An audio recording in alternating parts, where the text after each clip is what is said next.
சொல்லிக் கொடுத்து அன்னாடு குழல் குடிச்சு நெல் சோறு வாங்கி கொடுத்து ஆக்காட்டி வேலை பிடிச்சு அக்கங்களை சொல்லிக் கொடுத்து அன்னாடு குழல் குடிச்சு நெல் சோறு பொங்கி வச்சு களை வெட்டி நடவு நட்டு காசத்தை தச்சு கொடுத்து களை வெட்டி நடவு நட்டு காசத்தை நச்சு கொடுத்து சிறுபாடு சேர்த்து வச்சு சிறு சொன்னு வாங்கி கொடுத்து கொஞ்ச நேரம் போல நாங்கமே பதறிடுவேன் அம்மா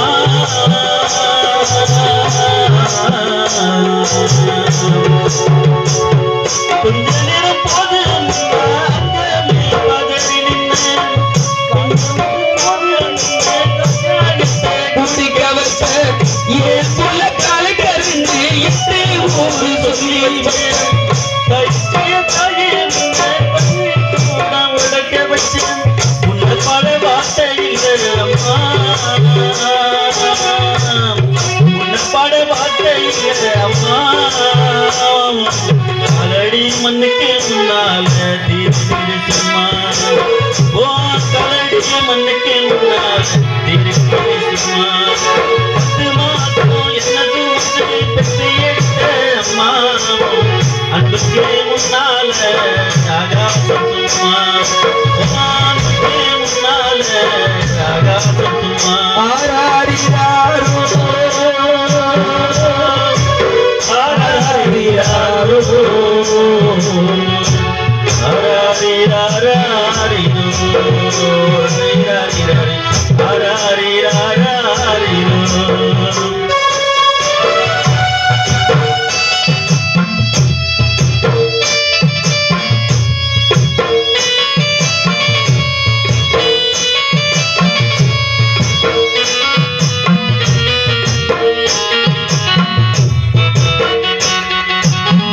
குடிகார அப்பனுக்கு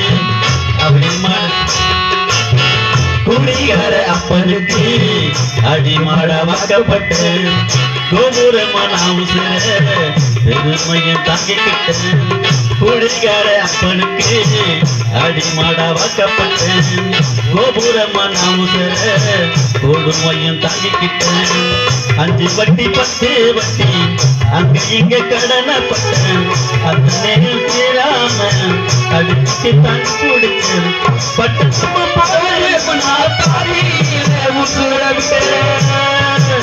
அம்மா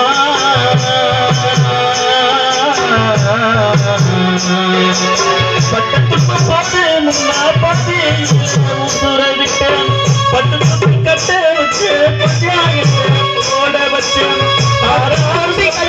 உனக்கு பச்சை மூங்கில் வெட்ட வச்சு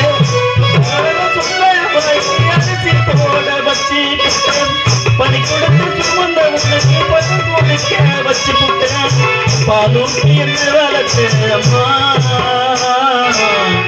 பாலூட்ட வந்திருக்கேன் பாவி மக சும்மா பாலூட்ட வந்திருக்கேன் பாவி மக சும்மா 10 மாசம் என்ன சுமந்து பத்து எடுத்த அம்மா அன்புக்கு முன்னால ஆகாசம் சும்மா ஓ அன்புக்கு முன்னால ஆகாசம் சும்மா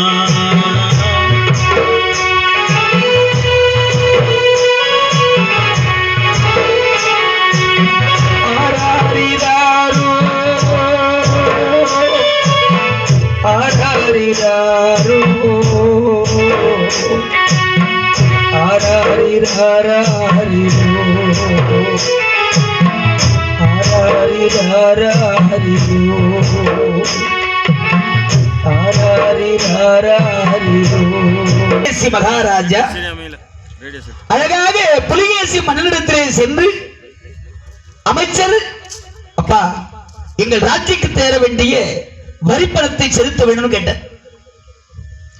முடியாது, நாட்டில் பஞ்சம் வறுமை, வரிப்பணம் கட்ட முடியாத நிலையில்தான் முடியாதுன்னு சொன்ன உடனே அவர் சொன்னார் அப்படியானால் யுத்தம் தொடங்கும். பரஞ்சோதியார் சண்டை தொடங்குகிறது. 1000 தலைகள் வெட்டி வீழ்த்தினார் பரஞ்சோதியார். மாபெரும் போர் நடந்திருந்த போரிலே பரஞ்சோதியார் வெற்றி பெற்றார். புலிகேசி மன்னன் தோல்வி அடைந்தார்.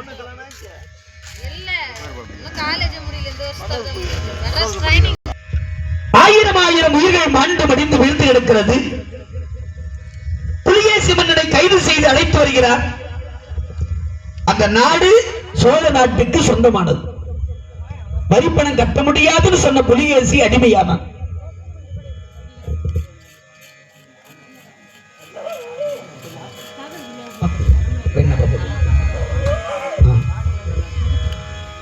அந்த அற்புதமான புலிகேசி மகாராஜா கட்டுப்பட்டு வருகை தந்தார்.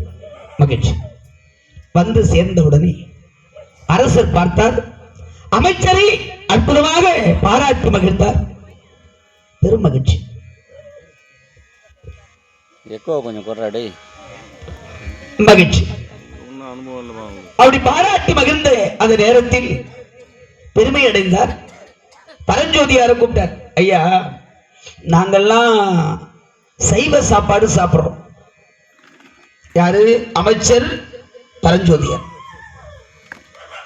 சைவ சாப்பாடு சாப்பிடுற நீங்க இவ்வளவு பெரிய அரசனை உங்களால எப்படி ஜெயிக்க முடிஞ்சது? இத்தனை தலைகளை எப்படி வீழ்த்த முடிந்தது? நாங்கெல்லாம் சண்டே ஸ்பெஷல்லாம் சாப்பிடுறோம். ஞாயிற்றுக்கிழமை ஆச்சுன்னா ஸ்பெஷல் சாப்பாடு. எங்களுக்கெல்லாம் அந்த பலம் வர மாட்டேங்குது. வெறும் சாம்பார் சாப்பிடுற உங்களுக்கு எப்படி இந்த பலம் வருது? புரோட்டீன். என்னென்ன ஐயா, சாப்பாட்டுல ஒண்ணும் கிடையாது. எல்லாத்துக்கும் மனசு ஒரு காரணம். என்ன காரணம்? வலிமை, உடம்பு வலிமை தானே சாப்பிடுறோம். இது சாப்பிட்டா நல்லது, அது சாப்பிட்டா நல்லதுன்னு உடம்பு வலிமைக்கு தானே சாப்பிடுறோம். அது நீங்க நினைக்கிறது அப்படி. சாப்பாட்டால உடம்புக்கு ஒண்ணும் கிடையாது. எதை சாப்பிட்டாலும் விரும்பி சாப்பிடணும் இல்லையா? ஒப்புடன் முகமலர்ந்து உப்பில்லா கூடிட்டாலும், உப்பில்லாத கூட இருந்தா கூட முகம் மலர்ந்து கொடுக்கறது உடம்புல ஓட்டும். நேரம் ஆச்சு போய் துணுட்டு போய் தூங்கு அப்படின்னு தட்டுல போட்டு அப்படி வச்சுட்டு அந்த அம்மா போய் படுத்துக்குச்சுன்னா எந்தாலே இன்னொரு குழம்பு ஊத்துன்னு கேட்கறதுக்கு பொண்டாட்டி எதிரில் உட்காரு. இங்கெல்லாம் அப்படி சொல்றேன். டிவியை தான் வைக்க தெரியும். நாங்க தான் படுத்துக்கிறோம் 7 மணிக்கு. நீ வேற விளம்பரம் சொல்லி அதே கிடையாது. நேரம் ஆச்சுன்னா சாப்பாடு கூட நம்மளா போட்டு சாப்பிடும். அப்ப அமுதமே ஆனாலும் கூட விருப்பம் இல்லாத சாப்பாடு உடம்புல ஒட்டாது. நாங்க கணவன் மனைவி கூழோ கஞ்சியோ எதை சாப்பிட்டாலும் ஒன்னா உட்கார்ந்து இருக்க இல்லாத பார்த்து சந்தோஷமா சாப்பிட்டு நிம்மதியா தூங்குறோம். அருமையான ஒரு குழந்தை சீராளன் என்று பெயர். சீர்னா ஒழுக்கம், ஆளன்னா ஆட்சி பண்றது. ஒழுக்கத்தையே ஆட்சி செய்யற பிள்ளை சீராள தேவன். அப்படி அற்புதமான ஒழுக்கத்தை ஆட்சி செய்யும் பிள்ளை, அருமையான மனைவி, ஒரே பிள்ளை, அற்புதமான குழந்தை. நல்லா இருக்க, சந்தோஷம். அரசர் பார்த்தார். சிறந்த சிவபக்தர், சிவனடியார். அப்படி சிவனடியாராக இருந்து அழகான முறையிலே நீங்க 16 இடங்கள்ல திருநீர் பூசி ருத்ராட்சம் அணிந்து சிவனடியாரா இருக்கிறீங்க. உங்களை கூப்பிட்டு கத்தியை கொடுத்து சண்டைக்கு அமைச்சது ஏன் தப்பா? இல்ல சண்டைக்கு போன நீங்க தலையை வெட்டிங்களே, உங்களுக்கு பாவமா? இதுல பாவம் யாருக்கு வரும் அப்படின்னு கேட்டார். ஐயா, எனக்கு நீங்க தலைவர், அரசர், நீங்க என்ன சொன்னீங்களோ அதை நான் செய்யறேன், அவ்வளவுதான். அப்போ கொலை செய்தவனை விட கொலை செய்ய தூண்டியவனுக்கு தான் தண்டனை அதிகம். என்னுடைய கடமை, வெட்ட சொன்ன வெட்டி விட்டேன், அவ்வளவுதான். ஆனா வெட்ட சொன்னது நீங்கள். உடனே சொன்னாரு, ஐயா அந்த கத்தியை கொஞ்சம் கொடுங்க, இனிமே அரசாங்கத்துல உங்களுக்கு வேலை இல்லை. ஐயா மகாராஜா ஏன் அப்படி சொல்றீங்க? இல்ல அரசாங்கத்தில் உங்களுக்கு வேலை இல்லை. என்ன காரணம் அப்படிங்கிற? ஒண்ணு இல்ல, உங்களை ஆட்சியில் வைத்திருந்து இன்னும் பல உயிர்களை கொன்றால் அந்த பாவை எனக்கு வந்து சேரும். அதனால நீங்க என்ன செய்யணும்னு நினைக்கிறீங்களோ அதை நீங்க சந்தோஷமா செய்யணும். வீட்டுக்கு போங்க, இனிமே நீங்க அரண்மனைக்கு வர வேணாம். அப்ப எனக்கு சம்பளம் ஒரு மாசத்துக்கு எவ்வளவு சம்பளம்? ஒரு கணக்குக்கு சொல்றேன், ஒரு 5000 ரூபாய் வச்சுக்கலேன். 6 மாசத்துக்கு எவ்வளவு ஆச்சு? மாச சம்பளம் வாங்குற உன்னைக்கு தான் சொல்லணும். நாங்கெல்லாம் கூலிக்கு போனதான் பொழப்பு இல்லையாமா? பள்ளிக்கூடத்துல மாச சம்பளம் வாங்கணுங்க அவங்கெல்லாம். ஒரு மாசம் 5000 ரூபாய் வச்சுக்கோமா. 6 மாசத்துக்கு 30,000. எவ்வளோ கொடுத்தா வாங்கிக்குவீங்களே? 6 30 30,000 இல்லையா? அந்த 30,000 ரூபாய் பணத்தை ஒரு மாச சம்பளமா கொடுக்குறேன் போங்க. 6 மாத சம்பளத்தை ஒரு மாத சம்பளமா வீட்டுக்கு அனுப்பிச்சிடுறேன். நீங்க வேலை செய்ய வேணாம், நேரா வீட்டுக்கு பணம் வரும். என்ன செய்யணும்னு நீங்க நினைக்கிறீங்களோ அதை செய்யலாம், மகிழ்ச்சியா இருக்கலாம் போங்கன்ட்டு. நேரா பரஞ்சோதியார் வீட்டுக்கு வந்த அருமையான மனைவி திரு வெண்காட்டு நங்கை. திருன்னா அழகு, திரு என்றால் மதிப்பிற்குரிய, திரு என்றால் மகாலட்சுமி. அப்படி பல தகுதிக்கு ஆளாகிய அருமையான ஒரு மனைவி அவருக்கு. வாளோடு வீழ்வதார் சுவாமி, இது அரண்மனையிலே பணி செய்யக்கூடிய நேரம், வீட்டுக்கு வந்திருக்கிறீங்க, என்ன காரணம், என்ன நடந்தது அரண்மனையில் கேட்டாங்க. கணவன் முகக்குறிப்பை அறிந்து வாழ்கிற மனைவியா இருக்கணும். மொச பிடிக்கிறவன மூஞ்ச பார்த்தா தெரியும், பழமொழி சொல்லும். அது எடுத்த நம்ம பிடிச்சிக்கின்னு தூங்கும் இல்லையா இன்னைக்கு இல்லையா? அது சத்தம் போடும். ஆமா சரி, மொச பிடிக்கிறவன மூஞ்ச பார்த்தா தெரியும்னு ஒரு பழமொழி சொல்லுவாங்க. அந்த மாதிரி கணவர் வெளியில போயிட்டு வர்றாருன்னா அவர் முகத்தை அறிந்து குடும்பம் பண்ற மனைவியா இருக்கணும். குடும்ப லட்சணம், குடும்பத்துக்குன்னு ஒரு அழகு, குடும்பத்துக்குன்னு ஒரு இலக்கணம் உண்டு. அதெல்லாம் தெரிஞ்சுக்கிட்டு குடும்பம்னா அந்த குடும்பம் கோயில். 3 வேளை தீனி, ராத்திரி 7 மணிக்கு பட்டு காலையில் 5 மணிக்கு எழுந்தணும். அப்புறம் துணி துவைக்கிறது, சாமான் வந்து சோறாகிறது, இது மட்டும் வாழ்க்கையா? அவர் சம்பாதிச்சு அந்த ஊட்ட கொடுத்துட்டா குடும்பத்தில் இருக்கிற மனைவி முகம் எப்படி இருக்குன்னு கொஞ்சமாவது பார்க்கணும்.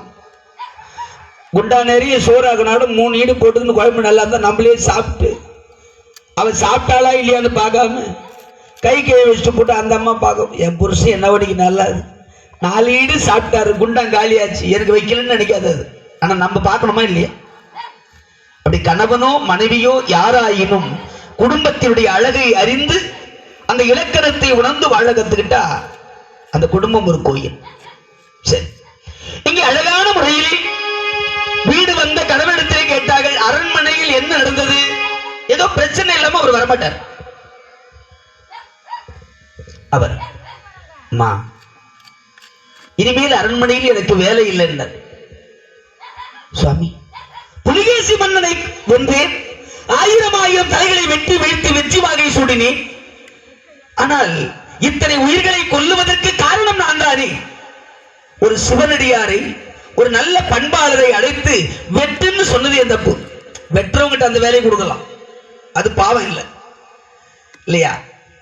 இப்ப நல்ல 3 வேளையும் ஒரு நாளைக்கு ஒரு வேளையாவது நான்வெஜ் சாப்பிட்றவனுக்கு அது இல்லைன்னா தூக்கம் வராது. அது பழக்கமே இல்லாதவங்கிட்ட போய் சாப்பிட்டு ஒண்ணு இல்லை அதான் அப்படி சொர்க்கத்துக்கு கூடிய நீலாம் உன்னை எவன் கேட்டான்? அவன் போறான் போல, அவனுக்கு பிடிச்சது அவன் சாப்பிட்றான், உனக்கு பிடிச்சது நீ சாப்பிட்டு போ. அப்படி வேண்டாம் என்பதை விருப்பம் இல்லாமல் அவங்கள போட்டு திணிச்சு தவறான வழிக்கு யார் இழுக்கிறானோ அவனுக்கு முதல் பாவம். அதனால அரசர் என்ன வீட்டுக்கு போன்னு சொல்லிட்டார், உனக்கு இந்த வேலை வேண்டாம். ஆனா சம்பளம் வீட்டுக்கு அனுப்புறாரு. 6 மாத சம்பளத்தை 1 மாத சம்பளமா வீட்டுக்கு கொடுக்கறேன்னு சொல்லிட்டார். ஊதியம் வந்துடும். அம்மா, இந்த கத்தி எடுத்து போய் பூஜை அறையில மாட்டினார். இனிமே இந்த வாளுக்கு வேலை கிடையாது. மனைவிக்கு வாளை கொண்டு போய் மாட்டிட்டு வாங்கன்னு நீர் கொடுத்தாங்க. உள்ள வந்து உட்கார்ந்தார். மனைவி பார்த்து கேட்டார், அம்மா, வேலையே செய்யாம பணம் நிறைய வருது அரசாங்கத்திலிருந்து. இப்ப நாமளா இருந்தா நகை வாங்கலாமா? இருக்கிறது 4 மேல பிளாட் இருக்குது, 10,000க்குன்னா 4 வாங்கி வைக்கலாமா? எத்தனை வாங்கினாலும் ஆடி அடங்கும் வாழ்க்கையடா, 6 அடி நிலமே சொந்தமடா. ரொம்ப பெருமையா சொல்லிக்குவாங்க என்கிட்ட நிறைய பேர். சென்னையில 4 பில்டிங் வச்சுக்கிறேன், ஊர்ல 4 பிளாட் வாங்கி வச்சுக்கிறேன், எங்கன்னா வாங்கி வைடா. மிஞ்சி போனா ஒரு நாள் ராத்திரி வீட்டுல மாவன, அப்புறம் எங்க தூக்கி போய் போடணுமோ அங்க போட்டு போறாங்க. அதுக்காக இல்லாம வாழுன்னு சொல்லல, அளவோடு வாங்கு, வளமா வாழு, மிச்சம் மீதி இருக்கிறது சந்தோஷமா வாழ்ந்துட்டு அவனுக்குன்னா வச்சுட்டு போ. நீயும் சாப்பிடாம, வீட்டை இருக்கிறவங்களையும் சாப்பிட விடாம, சொத்து சேர்க்கணும் சேர்த்து வச்சுட்டு யாரையுமே நிம்மதியா வாழ விடாம போகும்போது ஒரு நாள் யமன் வந்து நிக்கிறாரு எதிரில். ஹலோ, கிளம்புங்க போலாம். என்ன பண்ணார்? முடிஞ்சு போச்சியா, வந்த வேலை முடிஞ்சு போச்சு, கிளம்பு.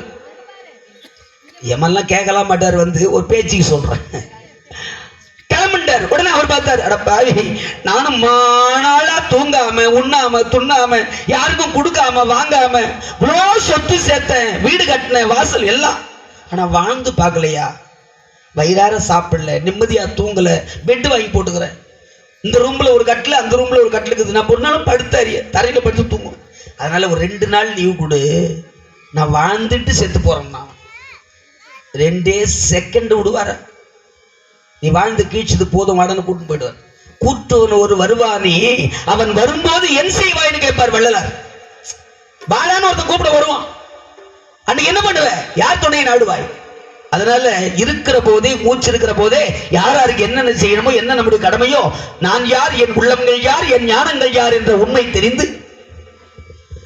தெரிந்து அற்புதமா வாழ பழகிக்கணும் இல்லையா? அதனாலே அழகாக சொன்ன, இந்த பணத்தை வச்சு நம்ம என்ன பண்ணலாம்? சும்மா இருக்கலாமா? வீணாக்கலாமா?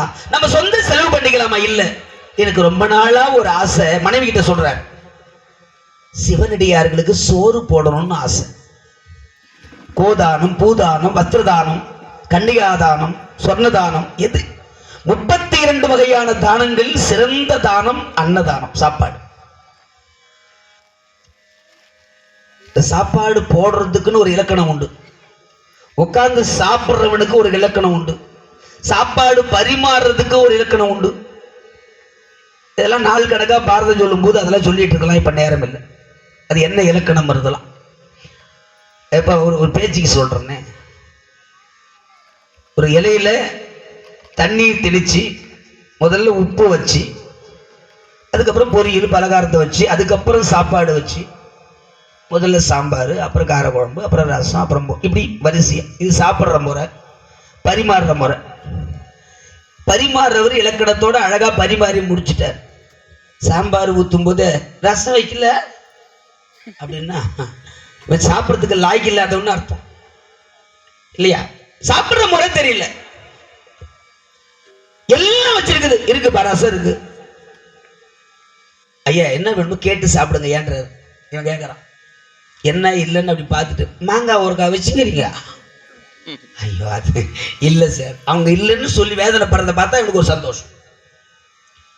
என்ன இருக்கிறதை கொண்டு சிறப்போடு வாழ்வதே மனித வாழ்க்கைக்கு அழகு, ஒழுக்கம். அது சின்ன சின்ன விஷயம் நம்ம யாருன்னு அந்த குணம் காட்டி கொடுத்துரும். பெருசா ஒன்னு அளக்கணும்னு அவசியம் கிடையாது.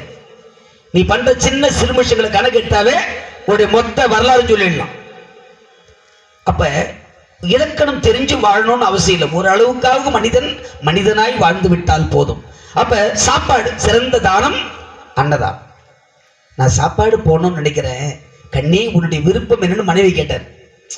இப்ப நாம வேலைக்கு போறோம், மாசம் சம்பளம் வாங்குறோம், வீட்டுக்கார அம்மா சோறாகுது, துணி துவைக்குது, பாத்திரம் கழுவுது, அதுகிட்ட போய் கேட்போமா நான் இந்த செலவு பண்ண போறேன்னு?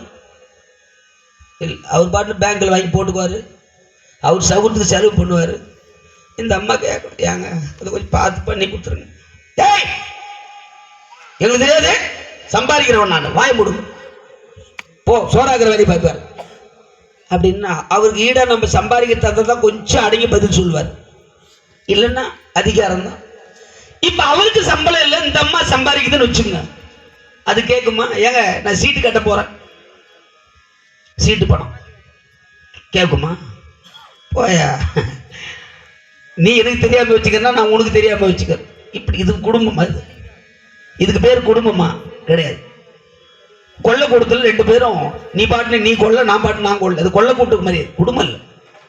அப்ப என்ன, கணவனோ மனைவியோ மனம் விட்டு பேசி ஒருவர் கருத்தை ஒருவர் பரிமாறிக்கொண்டு இருவர் சம்மதத்தோடு செய்வதுதான் அன்னதானம்.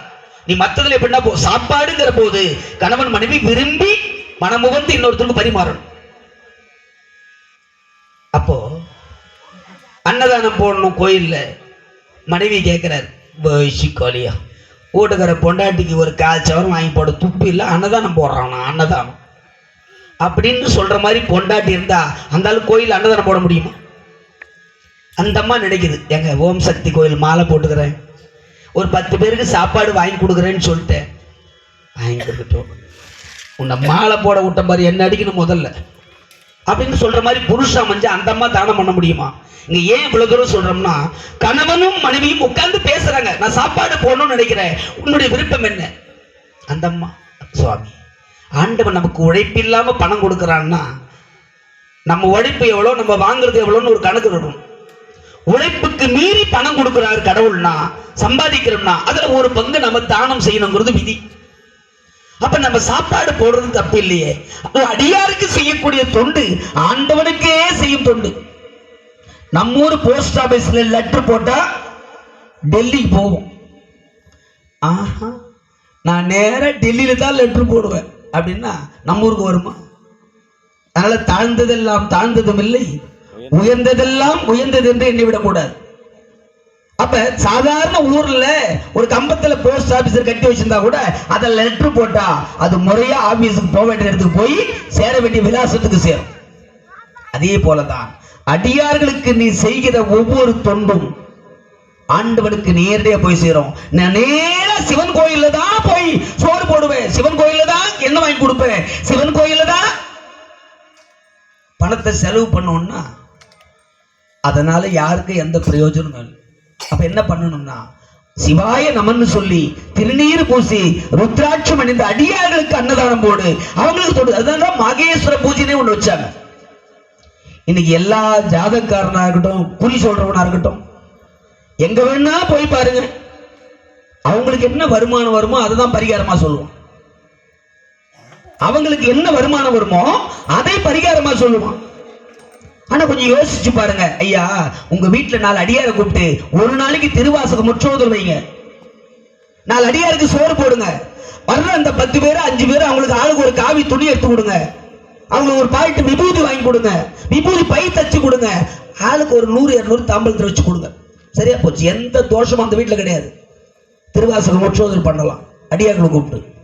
சன்மார்க்கிகளை அழைத்து வள்ளலாருடைய அகவல் பாராயணம் பண்ணலாம். யாருன்னா சொல்லுவானா இன்னைக்கு? அப்படிலாம் சொன்னா ஜாதகாரனுக்கு வருமானம் வருமா, குறி சொல்றவனுக்கு வருமானமா, கோயிலுக்கு வருமானம் வருமா? சொல்லுவீங்க? சொல்ல மாட்டேங்க. ஊர்ல கூட சொல்றது கிடையாது. சந்தோஷம். ஏன்னா ஒரு குடும்பத்தில் அழகாக திருவாசகம் இது யாருமே சொல்லவும் வேணாம். பூஜை அறையில் இன்னைக்கு ஏதோ வித்தியாசமான பாட்டுலாம் ஓடுது. அழகா வாங்கி ஒரு திருவாசகத்தை பதிவு பண்ணி போட்டு விட்டுருங்க, அது பாட்டில் ஓடிக்க, நீ கேட்க கூட வேணாம், அது பாட்டில் வீட்டில் ஓடட்டும். எங்க கலைஞர்களுக்கெல்லாம் சொல்லுவாங்க, ஒரு ஸ்ருதி மட்டும் ஓடினா போதும். ஒரு ஸ்ருதி ஓடிட்டு இருக்கு இல்லையா? ஒரு மனுஷன் கைத்துல நடக்கிறான்னு வச்சுக்கோ, அந்த பேலன்ஸ் கரெக்டா போனான்னா தான் அந்த கயிறு ஃபுல்லா நடந்து அந்த பக்கம் போய் சேர முடியும். அதுல கொஞ்சம் தடம் மாறினாலும் தலைகீழா விழுந்தா ஒன்றும் தேராது. இப்ப நாங்களும் இந்த தடத்துல போய்கிட்டே இருக்கணும். இதை மீறி கொஞ்சம் அந்த பக்கம் இந்த பக்கம் ஆர்வ கோளாறுல போயிட்டோம்னா நாளைக்கு பேச முடியாது. அதுக்கு தான் ஸ்ருதின்னு ஒண்ணு வச்சாங்க. இந்த ஸ்ருதி சும்மா வீட்டுல ஓடிட்டு இருந்தா அதை காதால கேட்டா போதும், வேற ஒண்ணுமே சொல்ல வேணும். உனக்கு என்ன முடியுமா? ஆன்மீகத்தில் எவ்வளவு கடல் போன்ற விஷயங்கள் இருக்குது. ஆனா அது எல்லாத்தையும் விட்டுட்டு வாழ்க்கைக்கு எது தேவையோ அதை விட்டுட்டு வழக்கத்துக்கு மாறான விஷயங்களில் இந்த புத்தி போகுதுன்னா அது இன்னைக்கு நேற்று வர புத்தி இல்ல. பல பிறவிகளில் செய்த கர்மம் எல்லாம் ஒன்னா சேர்ந்து ஒரு பிறவி வரும், அது ஒரு ராசியா வரும். அந்த கர்மத்தெல்லாம் இப்ப தொலைச்சுதான் ஆகணும் இல்லையா? இதுல எந்த விதமான மாற்றம் கிடையாது. அதனாலே இங்க அழகான முறையில் பார்க்கிற அன்னதானம் செய்வதற்கு கணவன் மனைவி இருவரும் சம்மதிக்கிறார்கள். சந்தோஷம். பிள்ளையை கூப்பிட்டு கேட்கிற, கண்ணே சீராளா, அப்பாவுக்கு இனி வேலை இல்லை, அரண்மனை இருந்து நேர பணம் வருது, சாப்பாடு போட்டு. சந்தோஷப்பா. 5 வயசு குழந்தை, அழகான குழந்தை, குடும்பமே சம்மதம். உடனே சாப்பாடு போடுறாங்க. எப்படி? அன்னசாலை ஒன்று அமைத்து அந்த அன்னசாலையில் வருகின்ற அடியார்களுக்கெல்லாம் அமுது செய்யணும். அடியார்களுக்கு அமுது, சிவனடியார்களுக்கு சாப்பாடு. எல்லாருக்கும் சாப்பாடு இல்ல, அடியார்களுக்கு சாப்பாடு. எங்க இருக்கிற அடியாரும் வந்து சேர்றாங்க. இன்னைக்கு திருவண்ணாமலையில அத்தனை சன்னியாசிகள், சாமியார்கள், முனிவர்கள், சித்தர்கள் பிழைக்கிறாங்கன்னா வாழறாங்கன்னா குடும்பத்தை விட்டுட்டு ஏதோ ஒரு யாரோ வரவும் ஒரு சோறு வாங்கி கொடுக்க போறான் போதும், யாரோ ஒருத்தர் துணி கொடுக்க போறான் போதும். நம்பிக்கையோட போய் அண்ணாமலையானேன்னு கிடக்குறாங்க. செய்யறாங்களா இல்லையா? பல நாடுகள்ல இருந்து வந்து செஞ்சுட்டு போறோம். எப்பவுமே உள்ளூர்ல இருக்கிற திறமை என்ன அருமை என்னன்னு உள்ளூர்காரனுக்கு தெரியறது இல்லை. இப்ப நம்ம ஊருக்குள்ள நல்ல சாதனை பண்ணுவான் 4 ஊர்ல போய். நானும் அப்படிதாங்கிறேன். ஆனா நம்ம ஊர்ல அது என்னன்னு தெரியாது, சத்தியமா தெரியல, தெரிஞ்சுக்க விரும்ப மாட்டான். அதே 4 ஊரு தாண்டி நம்ம வெளியே போயிட்டா நம்முடைய பெருமையும் நம்முடைய மரியாதையும் அங்க கூடும். அதே போல எங்கேயோ இருக்கிறவங்க எல்லாம் வந்து அடியார்களை ஆதரித்து அங்க வாழ வச்சுட்டு இருக்கிறாங்க. யாரோ வருவாங்க, யாரோ போடுவாங்கன்ற நம்பிக்கை உண்டு. அதுக்காக உள்ளூர் குளம் தீர்த்தம் ஆகாது என்னைக்குமே. ஏன்னா எல்லாரும் சொல்ற விஷயம் தான், இங்கிருந்து போங்க காலஸ்தியில போய் தலை முழுங்க, துணியை அங்கேயே தண்ணியில விட்டுட்டு வந்துருங்க, வேற துணி கட்டிங்க, மொத்தம் தீர்ந்து போதும். இவன் அழுக்கெல்லாம் கொண்டு போய் அதுல போட்டா இவனுக்கு எல்லாம் தீர்ந்து போடுமா? ராமேஸ்வரம் போ, பிண்ட பிரசாதம் கொடு, எல்லாம் சரியா போடும். ஊறப்பட்ட தண்ட வேலையை பண்ணிவிட்டு அங்க போய் பிண்டம் கொடுத்தா சரியா போடுமா? அதனால நம்ம ஊர் குளத்துல ஒரு கங்கை யமுனா சரஸ்வதி நர்மதா சிந்து காவேரி ஜலேஷ்மியின் சன்னிதம் குருன்னு சொல்லிட்டு ஒரு சொம்பு தண்ணி எடுத்து தலையில தொளிச்சுட்டு நீராடுனா அதுதான் கங்கை, அதுதான் புனித தீர்த்தம். ஆனா என்ன பண்றோம், அந்த நாள்ல இருந்து இந்த நாள் வரைக்கும் பெரிய எதுக்கு அப்படி சொன்னாங்கன்னா, இங்கதான் புனிதமா நல்லது நினைச்சு நீராடல, அங்க போனாலாவது ஒரு நிமிஷம் கடவுளை நினைச்சு நீராட மாட்டியா? கங்கை யமுனை சரஸ்வதி நர்மதின்னு ஒரு புனித நதி இருக்குன்னு தெரிஞ்சுக்க மாட்டியா? அதுக்காக சொன்னாங்க. கடவுள் கல்லாக இருக்கிறார், விநாயகர் பெருமான், முருகப் பெருமான், அந்த பெருமான் இந்த பெருமான். கோயிலுக்கு போறோம், கல்லா விக்கிற சிலையை கையெடுத்து கும்பிடுறோம். அழகா சொல்வார், நட்டக்கல்லும் பேசுமோ நாதன் உள் இருக்கையில். உனக்குள்ள கடவுள் இருக்கிறாயா, கல் எடுத்து கையெடுத்து கும்பிடுற. அப்ப ஏன் கல்ல வச்சாங்கன்னு சொன்னா, கடவுள் இருக்கிறாரா இல்லையான்னு இன்னும் சந்தேகத்தில் திரிகிறவனுக்கெல்லாம் இதுதான் பிள்ளையார், இதுதான் முருகன் காட்டுறதுக்காக அங்க வச்சாங்க சிலை. ஆனா கடவுள் என்பது யார்? உள்ளம் பெரும் கோயில், ஊனுடம்பு ஆலயம், வள்ளல் பிரானாருக்கு வாய் கோபுர வாசல், தெள்ள தெளிந்தார்க்கு ஜீவன் சிவலிங்கம், கள்ள பொருளைந்தும் காளாமணி விளக்கு. இவ்வளவு பெரிய விஷயம். உனக்குள்ள இறைவன் இருக்கிறார், தேடு. அப்ப இறைவனை தேட ஆரம்பிச்சவங்க கோயிலுக்கு போக மாட்டான். கூட்டத்துல போய் முயற்சிக்கணும் போய் சாமி பார்க்கணும்னு அவசியம் கிடையாது, போக மாட்டான். கூப்பிட்டா கூட 5000 கொடுக்குற வாடான்னா கூட வர மாட்டான். கூட்டத்தில் தேவையில்லை. எப்ப கடவுளை எனக்கு பார்க்கணும்னு எனக்கு தெரியும், நீ போ. சரி, போற வரைக்கும் சந்தோஷப்பட்டு வேண்டித்தான். போறியா, சந்தோஷம், போயிட்டு வா. அப்ப அழகான முறையிலே அடியாருக்கு அமுது செய்வது ஆண்டவனை போய் நேரடியா சேரும். சாப்பாடு போடுறாங்க, அன்னக்கொடி கட்டினார்கள், வருகின்ற சிவனடியார்கள் எல்லாம் சாப்பிடுறாங்க. சாப்பாடு போடுறது ஒரு சந்தோஷம். இவர் எப்படி சாப்பாடு போடுறார் தெரியுமா? மா நங்கை நங்கை நங்கை சொல்லுங்க சாமி. நங்கை சொல்லுங்க சாமி. நான் ஒரு நாளைக்கு 1000 பேருக்கு சாப்பாடு போடுறேன்னு வச்சு, காலையில ஒரு அடியாராவது சாப்பிட்ட பிறகுதான் நான் சாப்பிடுவேன். இப்ப நான் தான் முதலாளி, நான் 50 பேருக்கு சோறு போடுறேன்னா நான் தான் சோறு போடுறேன், நான் தான் சோறு போடுறேன், நான் தான் இந்த சாப்பாட்டுக்கு முதலாளி, நான் தான் அச்சு வாங்கி கொடுத்தேன். சொல்லலாமா? சொல்லலாமா? சொன்னா அதுக்கு பலன் உண்டா? அவர் சொன்னாரு, வரட்டும் அடியார்கள் சாப்பிட்டோம், அடியார்கள் உண்ட பிறகுதான் நான் உண்டுவேன். மனைவி உடனே கேட்டாங்க, சரி சுவாமி, ஒரு நாளைக்கு அடியார் யாரும் வரல, சாப்பாடு போடுறது நல்ல விஷயம். சாப்பாடு போறவங்களுக்கு புண்ணியமா, அன்னதானத்தை சாப்பிட்றவங்களுக்கு புண்ணியமா? சாப்பிட்றதுக்கு ஆள் இருந்தா தானங்க போறவனுக்கு புண்ணியம். அப்ப அன்னதானம்னு போடுறாங்க ஒரு கோயில்னா, அது நல்லா இருக்குதா நல்லா இல்லையா, உப்பு இருக்குதா உப்பு இல்லையா, அதெல்லாம் பார்க்க கூடாது. உனக்கு என்ன தேவையோ ஒரு கை புண்ணி சாதமாவது வாங்கயா, கீழே சிந்தாம வீணாக்காம அதை அழகா சாப்பிட்டீங்கன்னா உனக்கும் பெருமை, உனக்கும் புண்ணியம், போட்டவனுக்கும் புண்ணியம். தட்டு நிறைய சோத்தை வாங்கி வழி நிறைய இறைச்சி தட்டாட கொண்டு போய் 4 வாரம் துணுப்பிட்டு போறமா கூட்டிவிட்டு போனா போட்டவனுக்கும் பாவம், அதை வாங்கின உனக்கும் பாவம். அதனால ஒரு பிச்சைக்காரன்னு ஒருத்தர் இருந்தாதான் நீ பிச்சை போட முடியும் இல்லையா? வாங்கிறதுக்கே ஆளு என்னும் போது உனக்கு என்ன தானம் பண்றது, புண்ணியம் வந்துடும். அப்ப அடியார்கள் சாப்பிட யாரும் வரலன்னா என்ன செய்யலாம்? என்று கேட்டாங்க. உள்ள கத்தி ஒன்று மாட்ட சொன்னேன்ல, அந்த கத்தி அன்னைக்கு தேவைப்படும். ஏன் சுவாமி, நான் என் தலையை வெட்டிக்குவேன். என் ஆலயத்தில் யாரும் சாப்பிட என்னைக்கு வராம நின்று போறாங்களோ அன்னைக்கு என் கழுத்தை வெட்டிக்கிட்டு மாண்டு போவதே தவிர இன்னைக்கு யாரும் வரல, நாளைக்கு வந்தா சேர்த்து போட்டுக்கலான்னு விட மாட்டேன். இதுக்குதான் வைராகிய பக்தின்னு பேர். பக்தி வேற, வைராகிய பக்தி வேற. வாதம் வேற, புடி வாதம் வேற இல்லையா? ஒரு சிலதெல்லாம் வாதத்துக்கு மருந்து கொடுத்துடலாம், புடிவாதத்துக்கு முடியாது. அந்த மாதிரி இங்க வைராக்கிய பக்தி. இது நடக்கணும், சாப்பாடு போடணும், அடியார்கள் சாப்பிட்ட பின்புதான் நாம உணவருந்தோம். அப்படியே ஆகட்டும். அழகாக கொஞ்சமா சாப்பாடு. அந்த காலத்துல ஒரு பழமொழி சொல்லுவாங்க, முழு பூசணிக்காய சோத்தலம் மறைச்சான்னு ஒரு பழமொழி. முழு பூசணிக்காய சோத்தலம் மறைச்சுதான் கதை. ஒரு பூசணிக்காய போய் சாப்பாட்டுல மறைக்க முடியுமாங்க? ஒரு ஊர்ல நாட்டாம்புக்கார ஒருத்தர் இருந்தார். எங்க ஊர்லங்கிறாங்க. அந்த நாட்டாம்புக்காரு நல்ல நாட்டாம்புக்காரு தாங்க. அவர்கிட்ட ஒரு சின்ன கெட்ட பழக்கம் என்னன்னா, அந்த பூசணிக்காய்னா அவருக்கு மனசு தாங்காது.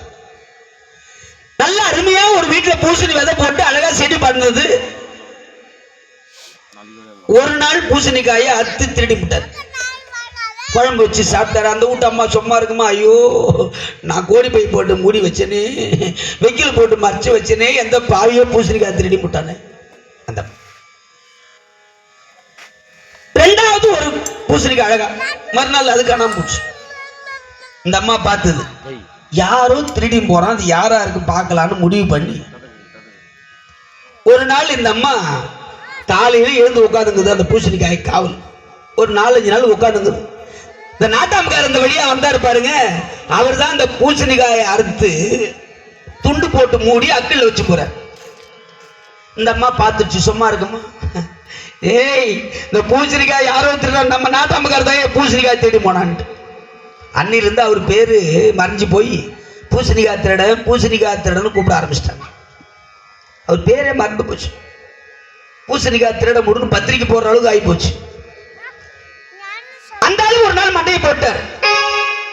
அவருக்கு ஒரே பிள்ளை, வெளியூர்ல வேலை செஞ்சிருந்தா, அப்பா போனதுக்கு அப்புறம் வீடு பார்த்துக்கணும், சொத்து பார்த்துக்கணும்னு ஊர்ல வரான். கார்ல வரார். இந்த கார்ல வரும்போது திண்ணை மேல 4 பேர் உட்காரு கேட்டா, யார் அவன் கார்ல போறவன்னார். என்ன மாமா தெரியாது உனக்கு, நான் பூசணிக்காய் திருட இருந்தாரு பேர் நம்ம ஊர்ல, அவங்க பையன் தான். அவனுக்கு வேதனையா போச்சு. எங்க அப்பா பூசணிக்காய் திருடத்துக்கு நான் என்னடா பண்ணுவேன், என் பேரு அப்படி கொடுக்குது. அவன் போய் ஒரு 4 பெரியவங்களை பார்த்து பேசணும், ஐயா எல்லாரும் பூசணிக்காய் திருடுன்றாங்க, இந்த பேரு மறையணும், அதுக்கு ஒரு வழி சொல்லுங்க. அப்ப அவர் சொன்னாரு, சோறு போடுறான்னார். 4 பேருக்கு சோறு போடுறான், இந்த பேரு மறையினார். சாப்பாடு போடுறான், ஒரு 4 பேருக்கு போட்டான். சாப்பாடு நல்லா இருக்குது, இன்னும் ஒரு 4 பேர் சேர்ந்து வந்தாங்க. அப்புறம் 10 பேருக்கு போட்டான், 20 பேர் போட்டான். தினம் அந்த வீட்டில் 50 பேர் சாப்பிட்றாங்க. இப்போ எங்க நம்ம ஊர்ல சோறு போடுறாங்களா, தினமும் எந்தங்க காத்துடணும் சோறு போடுறவட அது அங்கே பாரு, பூசணிக்காய் திருட முடி போய் சோறு போடுற கூட ஆகி போச்சு. முழு பூசணிக்காய் திருட்ட சோத்தை போட்டு மறைச்சான். அந்த மாதிரி இந்த உலகத்துல அழகான முறையிலே அன்னதானம், சோறு போட அவர் மாதிரி ஒரு ஆள் இல்லைங்கிற அளவுக்கு மலையாக இலைகள் குவிந்தது. பித்தா பிறை சூடி பெருமானி அருளாள எத்தால் மறவாதே நினைக்கின்றேன் மனத்து உன்னை.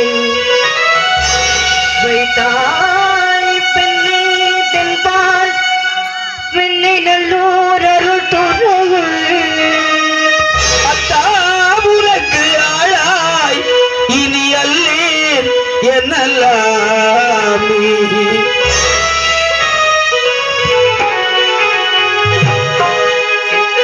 நாம் எனக்கு சிவமயம்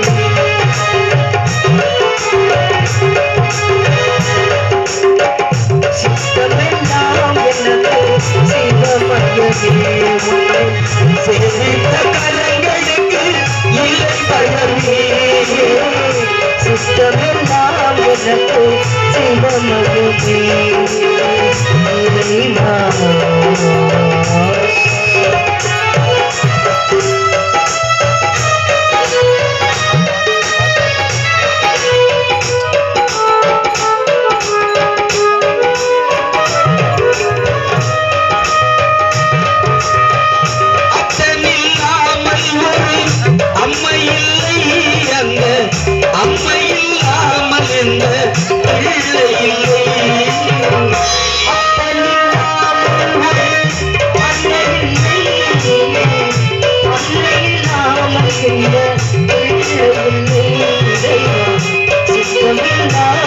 எனக்கு சிவமயமே உன்னை சேவித்த கடங்களுக்கு இல்லை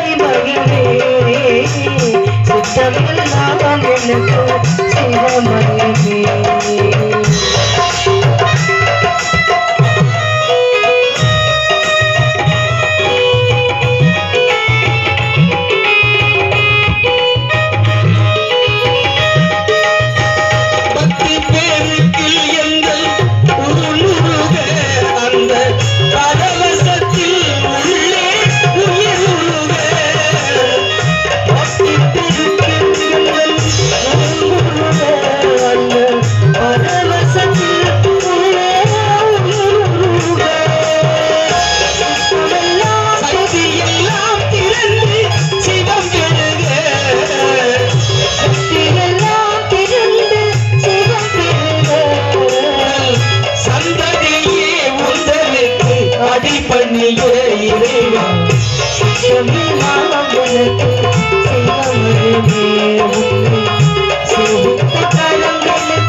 சித்தமெல்லாம் எனக்கு சிவமயமே சித்தமெல்லாம் எனக்கு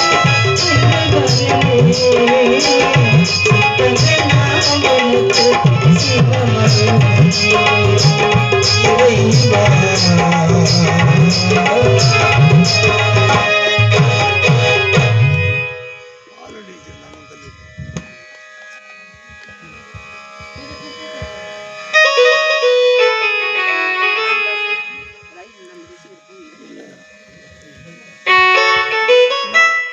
அழகான முறையில்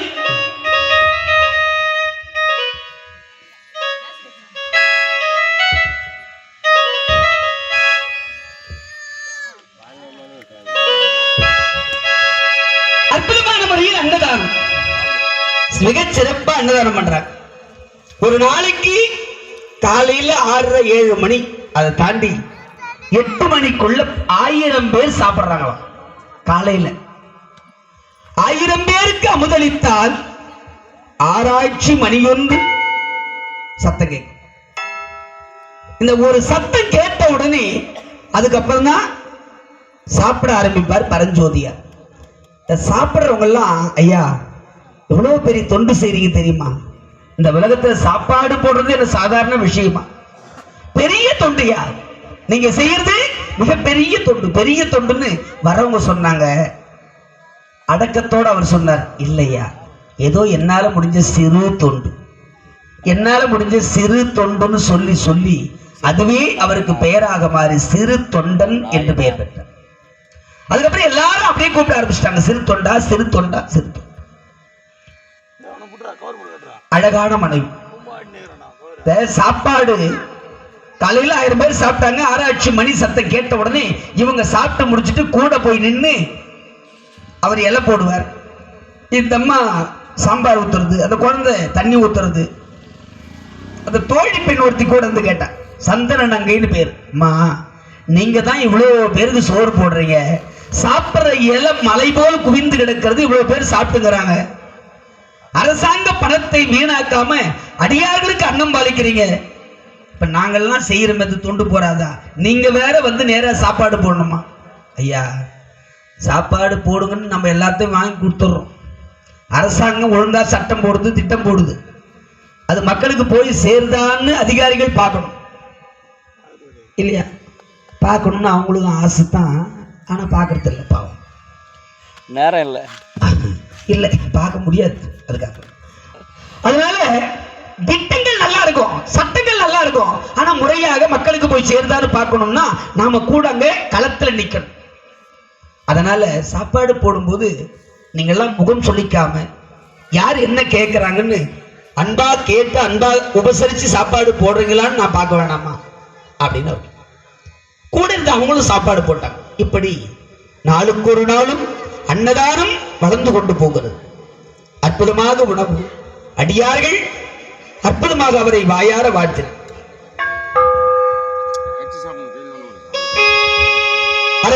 பார்வதி வதை மகாதேவ் முருகனுக்கு வீரவேல் முருகனுக்கு ஞானவேல் முருகனுக்கு அரோகரா. நாள் என் செய்யும் வினைதான் என் செய்யும் என்னை நாடி வந்த கோயில் செய்யும் கொடுங்கோற்றன் செய்யும் குமரேசர் இருத்தாலும் சிலம்பும் சதங்கையும் தண்டையும் சண்முகமும் தோமும் கடம்பும் எனக்கு முன்னே வந்து தோன்றிடுமே.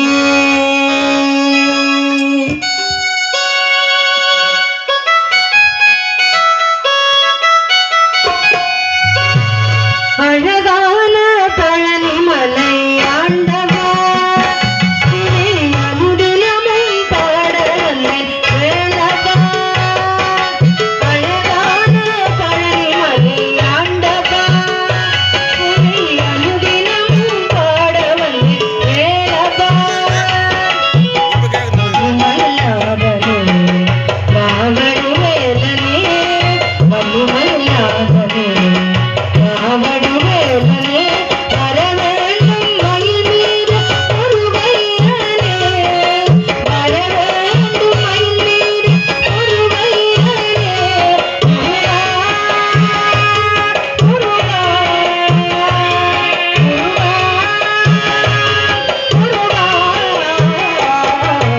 அழகான பழனிமலை ஆண்டவா, உன்னை அனுதினமும் பாட வந்தேன் வேலவா.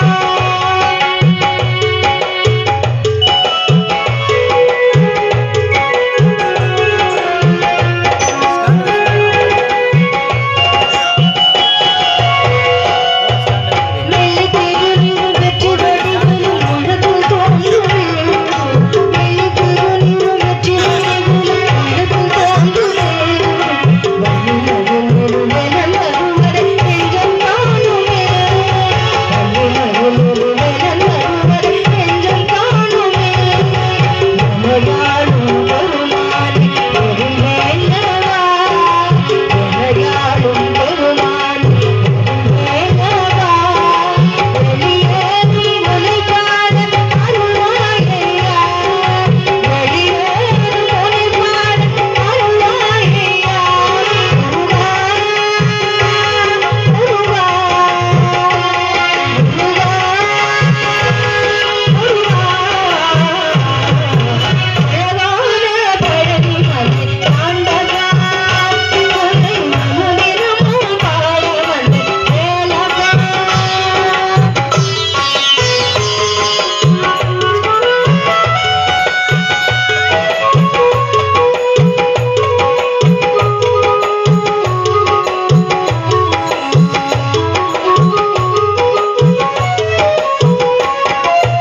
நல்லதெல்லாமே நீ நாடு பெருகிட நல்லருள் புரிவாய். நல்லதெல்லாமே நீ நாடி பெருகிட நல்லருள் புரிவாய். தீயதெல்லாம் இங்கு தின்று கருகிட திருவருள் புரிவாய். தீயதெல்லாம் இங்கு தின்று கருகிட திருவருள் புரிவாய். தன்னையென்று வேறும் தெய்வம் தன்னையா, தன்னையென்று வேறும் தெய்வம் தன்னையா. உலகாலும்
குடும்பத்தில் சிறு தொண்டர் சாப்பாடு போடுறது கைலாய மலைக்கு போடுங்க செய்தி.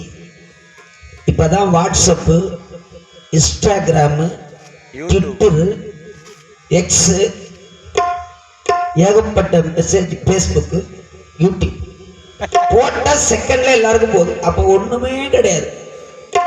ஒண்ணுமே இல்லாத காலத்துல வந்தவங்க சாப்பிட்டவங்க ஒருத்தருக்கு ஒருத்தர் சொன்ன செய்தி கைலாய மலையில் சிவபெருமான் காத்துல போய் விழுந்து. ஆஹா, பரவாயில்லையே. ஏன் அடியார்களுக்கு ஒருத்தர் சாப்பாடு போடுறாருன்னா பெரிய விஷயம். சரி, அவர் என்ன சாப்பாடு போடுறாருன்னு பார்க்கலாம். இதாங்க இந்த பிரச்சனையே. நான் முதல்ல சொன்னதான், ருத்ராட்சம் கட்டி நெத்தி நிறைய திருநீர் பூசணும்னா பிரச்சனைகள் ஆரம்பிக்கும். தாங்கிறதுக்கு தைரியம் இருந்தா கட்டிக்கும், நல்லா பூசிக்கும் விபூதி. 4 நாள் ஐயோ கடவுளேன்னா அருமையா அவுத்து வீட்டுல வச்சுட்டு எப்பவும் போல இருந்துக்கும், பிரச்சனை கிடையாது. பயம், அதனால பயம். நன்றி. இல்ல இல்ல எக்கோ குறைச்சாதான் வாய்ஸ் கேட்கல. அப்படி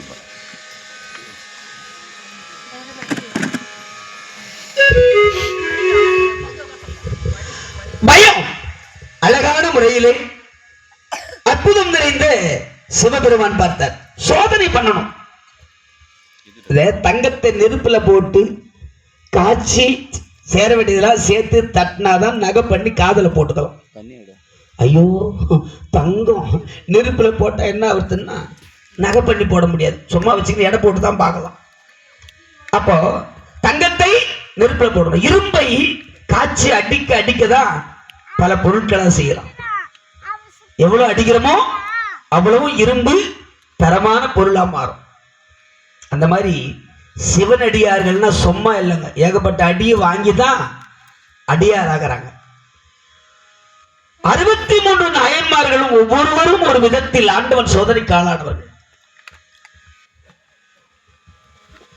அற்புதம் நிறைந்த முருகப்பெருமானையே சிவபெருமான் சோதிச்சாருன்னா நாமெல்லாம் ஏமாத்துறோம். ஒரு பழத்தை கொண்டு வந்து நாரதரும் சிவபெருமானும் சேர்ந்து ஒரு பிரச்சனையை ஆரம்பிச்சு வச்சு, ஆமா இப்ப இன்னைக்கு நிறைய பேர் சினிமாவில் கதை, திரைக்கதை, வசனம், டைரக்ஷன், பாடல்கள், நடிப்பு, அவரு ஒரு டைட்டில் போட்டு போற வரிசையா. ஆனா அதுக்கு பின்னால எவ்வளவு பேர் வேலை செய்யறான்னு தெரியுமா? அவன் பேர்லாம் வருமா?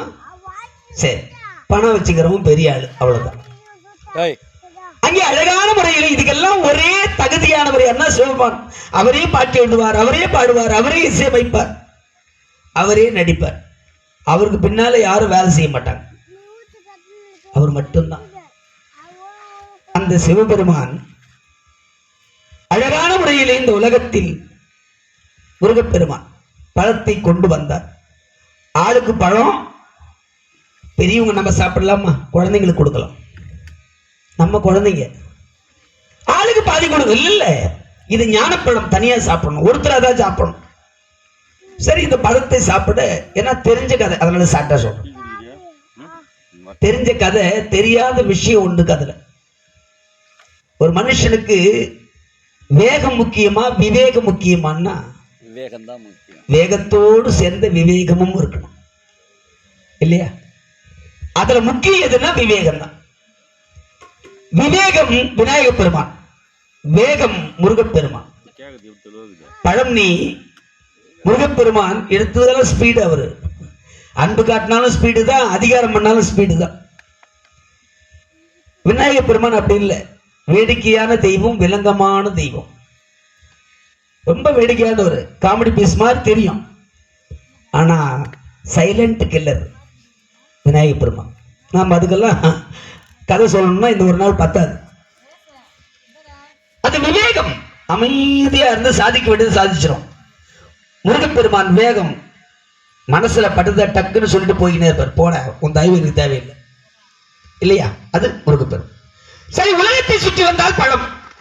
அவர் என்ன பெட்ரோல் போட போறாரு, டீசல் ஊத்த போறாரு, மயில் வாங்குற ஏறி உட்கார்ந்தா சர்வன் உலகத்தை தானே போயிட்டார். இவரால் சுத்த முடியாதுன்னு தெரியும் அவருக்கு. எதுக்கு மீன் வம்புகள்லாம் நம்ம போவோம்? நம்மளால எது முடியுமோ அதை மட்டும் பண்ணணும். முடியாத வேலைக்கு நம்ம எதுக்கு போகணும்? இப்ப என் கூட வந்துட்டா எங்க மைத்துனர் பிரகாஷ் ஆகட்டும், எங்க புவனேஸ்வரி அம்மாவாகட்டும், ஏதோ வந்துட்டோம் உன்ன கூட இருக்கு அந்த மாதிரி தொலைச்சு கூட போவாங்களே தவிர அவங்க இடத்துக்கு நான் போனா அது கூட பண்ண முடியாது. கம்முன்னு கை கட்டி தான் நிக்கிறோம். ஏன் சொல்லுங்க? அது முறையான பாடம். அற்புதமா இறங்கி நீ கச்சேரி என்ன சொல்லி பாருங்க, வச்சு விளாசிடுவாங்க அப்படியே 3 மணி நேரம்னா கூட. இங்க ஏதோ நம்ம பாடணும், அதுக்கு தகுந்த மாதிரி வாசிடுறாங்க, அது வேற விஷயம். அப்ப எது நம்மால முடியுமோ அதை செய்துக்கலாம். என்ன முடியாது நமக்கு தெரியுமோ அதுல நம்ம சைலண்டா இருந்துடும், அவ்வளவுதான். அங்க போய் மைக்கு கொடுக்கணும் வாங்கி அசிங்கப்படக்கூடாது. அது ஆகாத வேலை நமக்கு தெரியும், போலாமா போக. ஆனா அவங்க அப்படி இல்லை, அங்கேயும் பேரும் புகழும் தான், எங்கேயும் பேரும் புகழும் தான். இங்க அழகாக தன்னால முடியாதுன்னு விநாயகர் பெருமானுக்கு தெரியும். ஆனா அதுக்காக முடியாதுன்னு விட்டுலாமா? விட்டுலாமா? ஏதோ ஒரு முயற்சி பண்ணி பார்ப்போமே அப்படின்னு. தாய் தந்தை என்றால் என்ன, உலகம் என்றால் என்ன? உலகம் தான் தாய் தந்தை, தாய் தந்தை தான் உலகம். அப்ப உலகத்தை சுற்றி வந்தாலும் தாய் தந்தையை சுற்றி வந்தாலும் ஒன்றுதானே? ஆமா. தாய் தந்தையை சுற்றி வந்தார், பழத்தை கையில வாங்குறார், உலகத்தையே சுத்திட்டு முருகப்பெருமான் எதிர் நிற்கிறார். என்னன்னு கேட்டார், தெரியாதுப்பா, எனக்கு தெரியாது. உலகம்தான் தாய் தந்தை, தாய் தந்தை தான் உலகம்னு சொன்னாங்க, எல்லாரும் சரின்னு ஒத்துக்கிட்டாங்க. சுற்றி வந்து பழத்தை பெற்றுக் கொண்டார் விநாயகர் பெருமான். ஓ சரி. மூத்த பிள்ளை ஆசைப்பிள்ளை, இளைய பிள்ளை எடுப்பார் கைப்பிள்ளை. பழத்தை அவருக்கு கொடுக்கணுங்கிறதுக்காக ஒரு நாடகத்தை நடத்தி என்னை பிரித்து விட்டீர்கள்.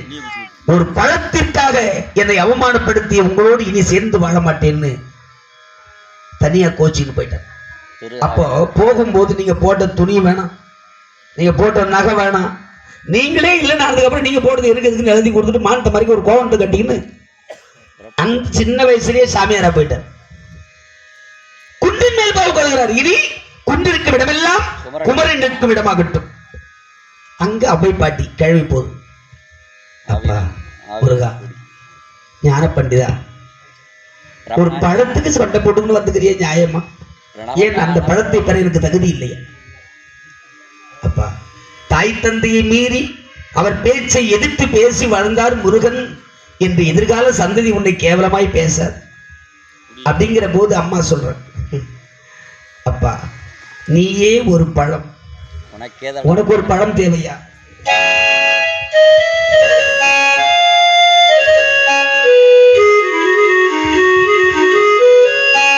அம்மையப்பனுக்கெல்லாம் கட்டுப்படாத நான் உன் தமிழ் புலமைக்காக சற்று நின்றேன். உன் பாட்டுக்கு நன்றி, வருகிறேன். பழம் நீயப்பா, ஞானப்பழம் நீயப்பா, தமிழான பழம் எப்பா. அவ்வையே, நீ கூறும் சமாதானத்தை நான் எப்படி ஏற்றுக்கொள்ள முடியும்? அம்மையப்பனிடமிருந்து ஒரு பழத்தை தர எனக்கு அருகதை இல்லையா? எனக்கு அந்த பழம் தரக்கூடாதா? பழம் எப்பா, ஞானப்பழம் எப்பா, தமிழான பழம் எப்பா, பழம் எப்பா, ஞானப்பழம் எப்பா, தமிழான பழம் எப்பா. சபைவன் புகுச்சபைவன்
அவ்வையே, உனது தமிழும் சுவையும் குரலும் இனிமையும் சொல்லும் பொருளும் கருத்தின் ஆழமும் கண்டு கழிப்படைந்தோம். வாழ்கனின் புலம். பழம் நீயப்பா, ஞானப்பழம் நீயப்பா, ஞான பழம் நீயப்பா, பழம் நீயப்பா, ஞானப்பழம் நீயப்பா, ஞான பழம் நீயப்பா.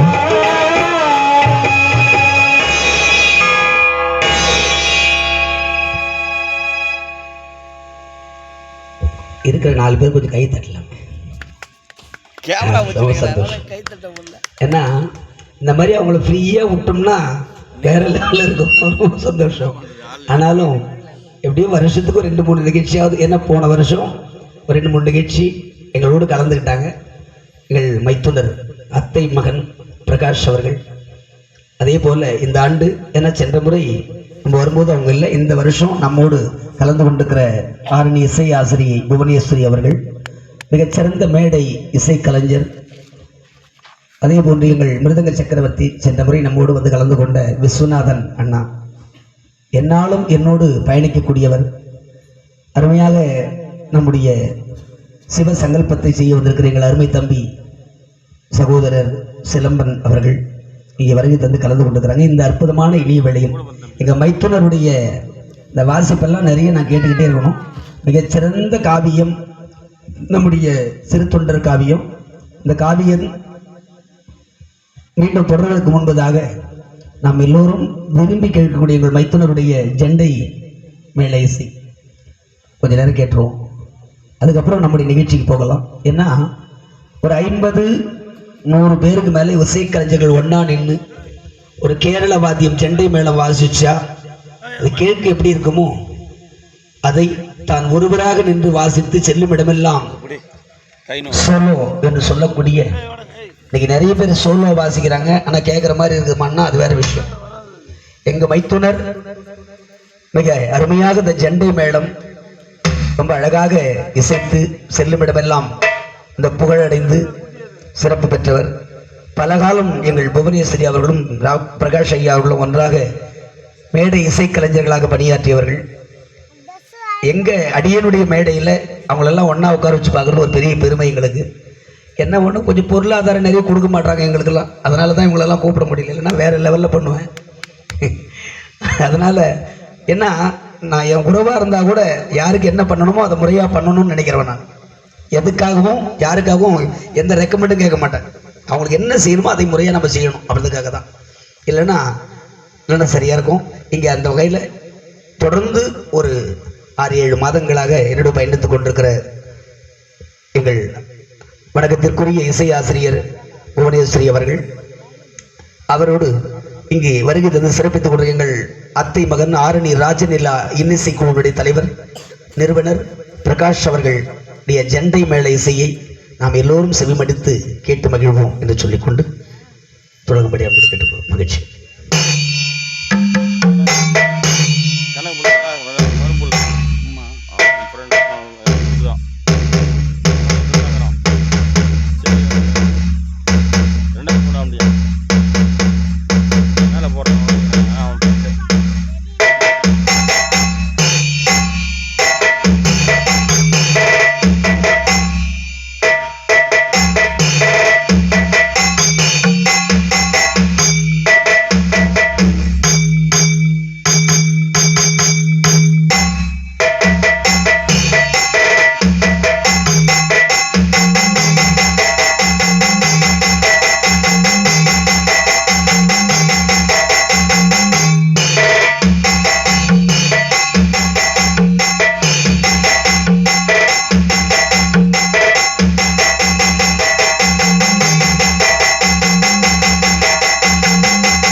அன்புறவுகளே,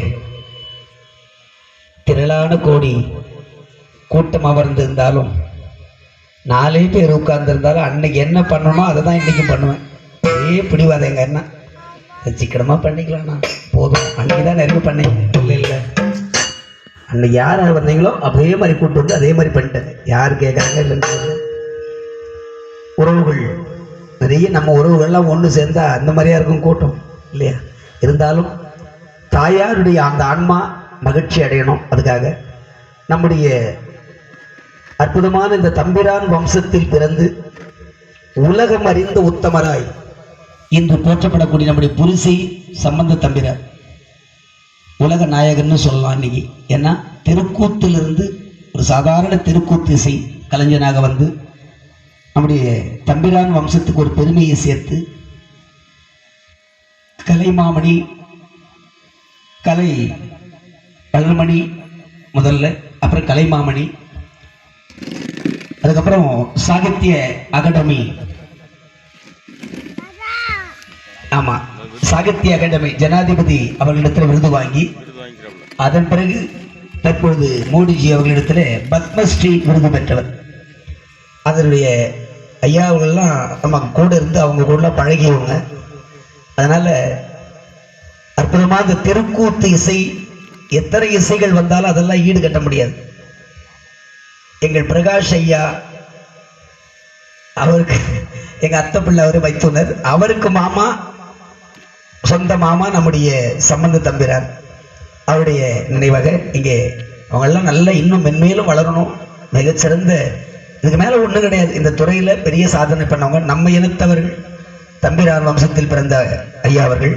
அவருடைய நினைவாக நம்முடைய அற்புதமாக அந்த திருக்கூத்து இசை அப்படின்னா அதை கேட்கறதுக்கு அது ஒரு தனி இசை இல்லையா? இப்போ எல்லாம் கேட்குறோம். அதையும் எங்கள் மைத்துனர் அழகாக வாசிக்க நம்ம அதை கேட்டு மகிழலாம் என்று சொல்லிக்கொண்டு ஒரு நிமிஷம்.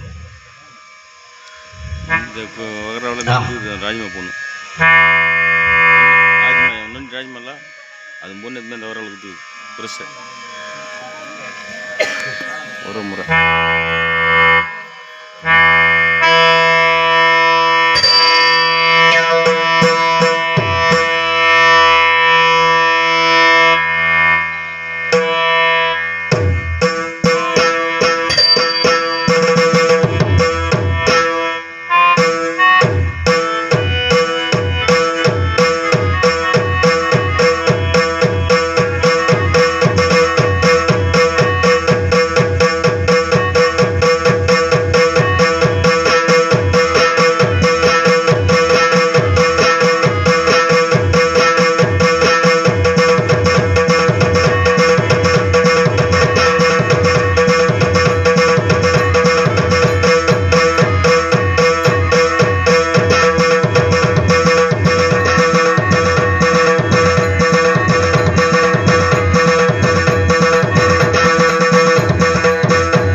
நாங்கள்லாம் நிறைய 4 வரைக்கும் போயிடுறோம். ஆனால் பேசிக்கு சொற்பொழிவுன்னு சொன்னால் 1, நாதஸ்வரம் 2, தெருக்கூத்துன்னு சொன்னால் 3, மேடை நாடகம் 4. இப்படி அற்புதமான அந்த சுருதிகளை எல்லாம் அழகாக எங்களோடு இணைந்து வாசிப்படி எங்கள் மைத்துனர். நாங்கள்லாம் தொடர்ந்து இணைந்து பயணிக்க முடியாட்டாலும் இப்படி நேரம் கிடைக்கும் போது ஒன்றா சேர்ந்து கொஞ்சம் பண்ணிக்குவோம். எங்கள் புவனேஸ்வரி என்ன சொல்லுவாங்க, எல்லா இடத்தோறும் ஒன்றாகிறீங்க, நீங்கள் மட்டும் ஆளாக ஒரு பக்கங்கிறீங்களேன்னு சொன்னாங்க. அவங்க சொன்னதுனாலே இப்போல்லாம் நிறைய எங்கள் உறவுகள்லாம் கூப்பிட்டு பண்ணணும். அதே போல் வர சனிக்கிழமை எல்லா உறவுகளையும் ஒன்றா வர வச்சு நம்முடைய குலதெய்வம் செய்யார் பக்கத்தில் வடங்கம்பட்டு கிராமத்தில் கும்பாபிஷேகம் முடிஞ்சது. மண்டலாபிஷேகம் நம்ம ஆளுங்க எல்லாம் சேர்ந்து ஒரு நாள் அன்னைக்கு மைத்தூர் கூப்பிட்ருக்கோம். எல்லோரும் வந்து ரொம்ப அழகாக நம்ம உறவுகள் எல்லோரும் உட்காந்து பார்க்குற மாதிரி ஒரு நிகழ்ச்சி ஏற்பாடு பண்ணியிருக்கிறோம். முடிஞ்சவங்க வந்து கலந்துக்கலாம். செய்யார் பக்கத்தில் வடங்கம்பட்டு காலை 8 மணிலிருந்து 12 மணி வரைக்கும் என்று சொல்லிக்கொண்டு அற்புதமான இந்த நிகழ்வுக்கு எங்களை நான் கொஞ்சம் கற்புரை வரவழைத்து இந்த நிகழ்ச்சியை சிறப்பித்துக் கொண்டிருக்கிற எங்கள் அண்ணன் வணக்கத்திற்கும் மரியாதைக்கும் ஒரு குப்பண்ணன் அவர்கள். ஏன்னா 1 வருஷ கால ஆச்சு எங்களுடைய நட்பு தொடர்ந்து. இந்த 1 வருஷமா தினம் வாட்ஸ்அப்பில் அவருடைய மெசேஜ் என்னுடைய மெசேஜ் அப்படி பார்த்து ஒருத்தர் லைக் பண்ணி நிறைய ஒரு தனியாக போடுறதே இல்லை. பேர பிள்ளைங்க கூட தான் இருப்பார் எப்போவுமே. அந்த பேர குழந்தைங்களோடு மகிழக்கூடிய அந்த காலங்கள் இப்போது அதை ரொம்ப சந்தோஷமாக வாழ்க்கையை நிகழ்த்தி கொண்டிருக்கிற எங்கள் அண்ணன் குப்பண்ணன் அவர்களுக்கும் அது குடும்பத்தார்கள் என்று தெரிவித்துக் கொண்டு உறவுகள் அனைவரையும் வணங்கி மீண்டும் நிகழ்வுக்குள் செல்கிறோம். அன்பு பெரியவர்கள்,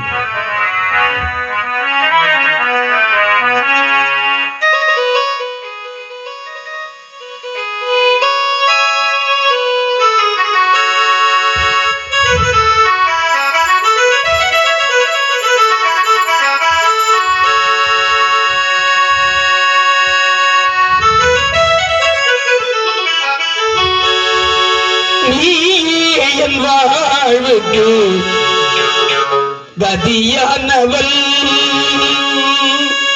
முருகா,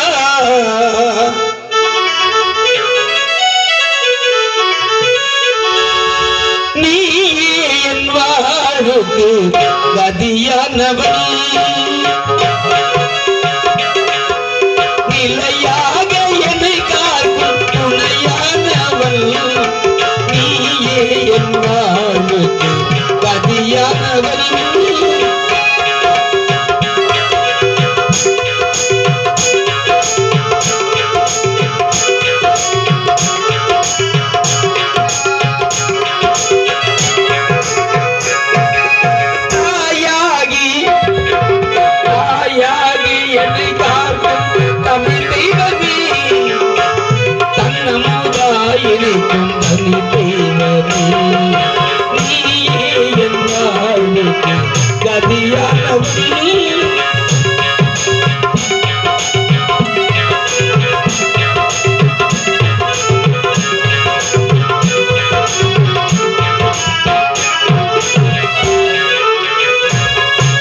தாயான உள்ளங்களும் தனியாக்குவார், அந்தா என்றால் போது இனி போக்குவார்.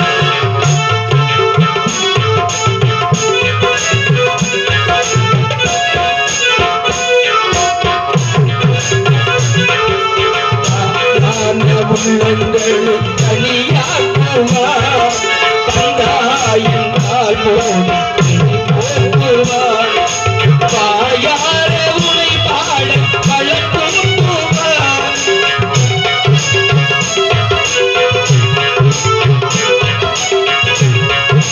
வாயார உனை பாட பழப்பூவார். உன்னை வாழ்த்தி துதி போர்க்கு வழிகாட்டுவார், வாழ்த்தி துதி போர்க்கு வழிகாட்டுவார். என் வாழ்வுக்கு கதியானவள், நிலையாக என்னை காக்கும் துணையானவள், என் வாழ்வுக்கு கதியானவள்.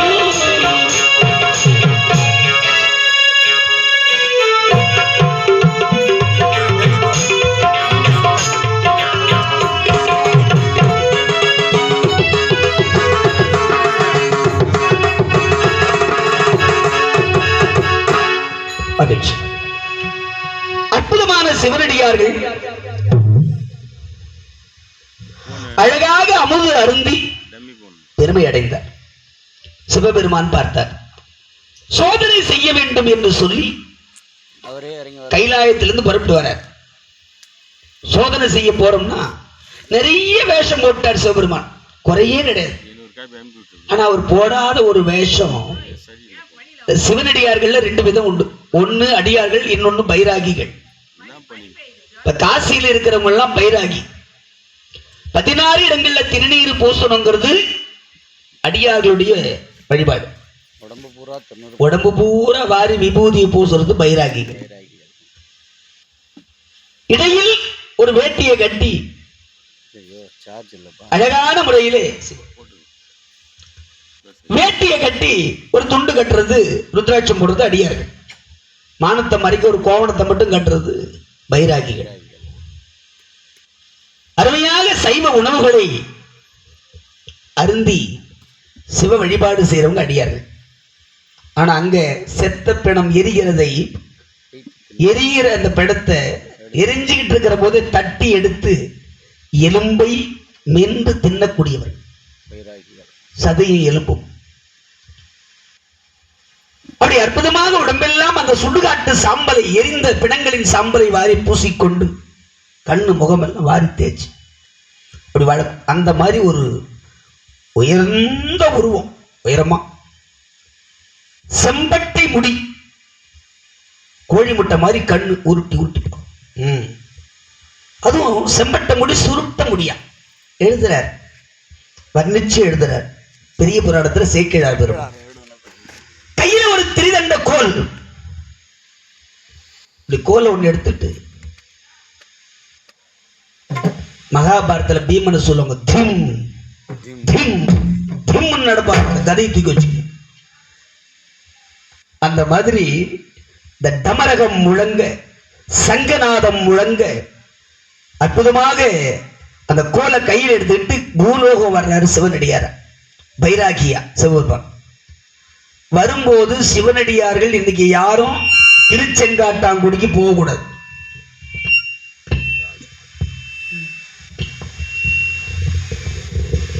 திருச்செங்காட்டாங்குடிக்கு போகக்கூடாது, எல்லாரையும் நிறுத்திட்டார். யாருமே காலையிலிருந்து ஒரு அடியார் கூட வரல. காலையிலிருந்து அடியார்கள் யாரும் வரவில்லையே கண்ணீர். திரு வெண்காட்டு நங்கை, இந்த அடியார்கள் யாரும் வரவில்லை, உணவருந்தவில்லை, ஆக்கிய சாதம் எல்லாம் மலை மலையா குவிஞ்சு கிடக்குது. சாப்பிட யாரும் வரலங்கிற போது நான் உயிரோடு இருப்பதில் அர்த்தமில்லை. அதனால கடைசி ஒரு வாய்ப்பு, இன்னைக்கு யாராவது அடியார்கள் கிடைக்கிறாங்களான்னு நான் போய் தேடி பார்க்கிறேன். நான் இல்லாத நேரத்தில் அடியார் யாராவது வந்தாங்கன்னா அழைத்து மரியாதையா அவங்களுக்கு சாப்பாடு போடுன்னு சொல்லிட்டு கணவன் போயிட்டார். திருத்தொண்டர் அப்படி வெளியே போன உடனே நங்கை வீட்டில் இருக்கிறாங்க. இந்த நேரத்தை பயன்படுத்தி சிவபெருமான் பூலோகம் வர்றார்.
வணக்கம், நான் உங்களுக்கு எப்படி உதவட்டும்?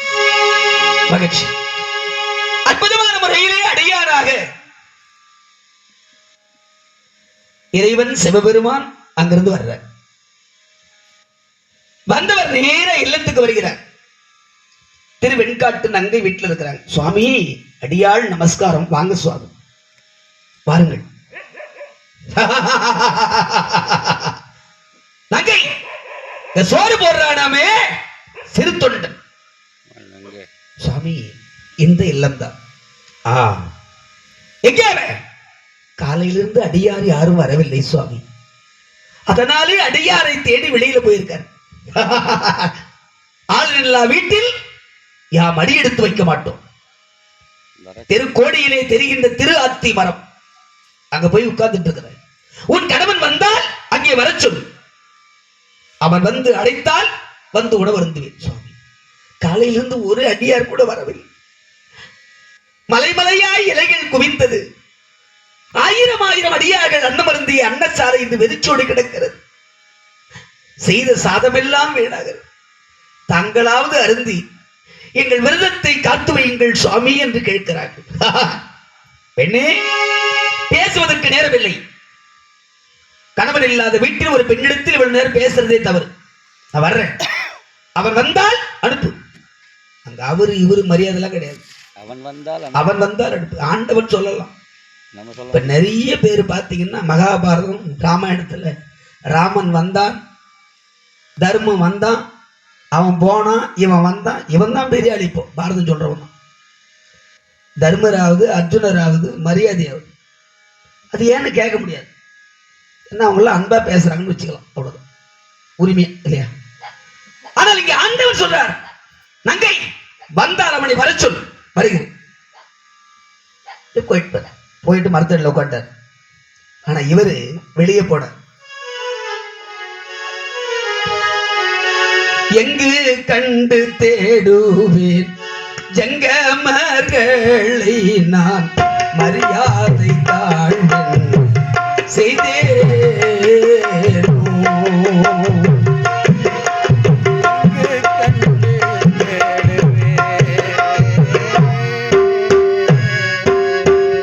எங்கு கண்டு தேடுவேன் ஜங்கமர்களை நான் மரியாதை செய்தேனோ.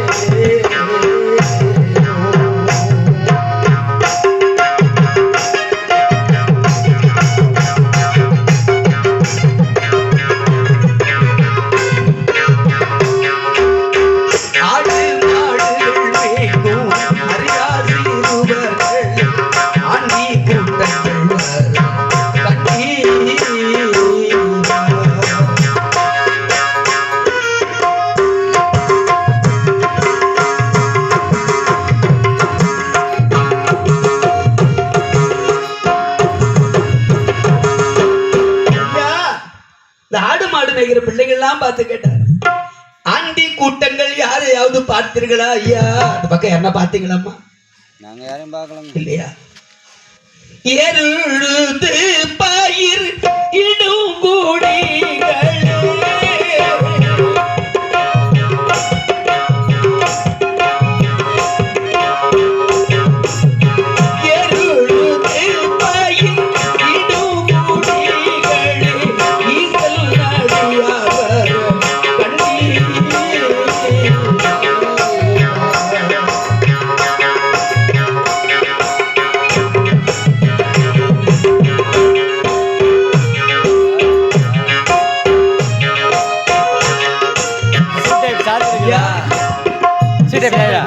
பயிர் செய்யக்கூடிய விவசாயிகளை பார்த்து கேட்டார்.